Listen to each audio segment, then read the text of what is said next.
Buffalo Soldiers. During the Civil War, 186,000 African American soldiers fought and 38,000 were killed. After the war, wartime regiments were dissolved, and many former soldiers were unable to find work in their communities. Then, in 1866, Congress created special army units for African American soldiers, all of which were commanded by white officers.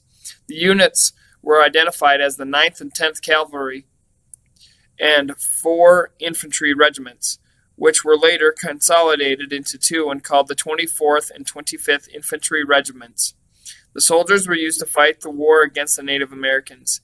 These were the first African American professional soldiers in a peacetime army in American history.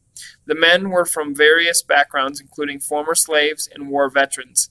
The 9th and 10th Cavalry regiments served on the frontier, stretching along the Rio Grande from Texas to Montana. In over 20 years of military campaigns, the soldiers fought against many Native American tribes, Mexican bandits, outlaws, and revolutionaries.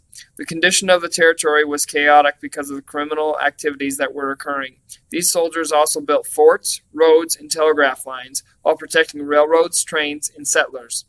The African American soldiers were called Buffalo Soldiers, a nickname given to them by Native Americans, and there are many explanations of how the soldiers got it.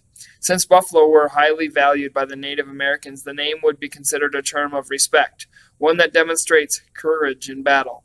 However, others believe the nickname came from the soldiers' short, curly hair, and it is a negative term. The soldiers, though, were courageous fighters who suffered from inadequate supplies, constant peril, and racism. Although their posts were stationed in the worst parts of the country, these cavalry and regiments had the lowest desertion rate in the army. As further testament to their dedication, many soldiers were awarded the Congressional Medal of Honor for their outstanding service.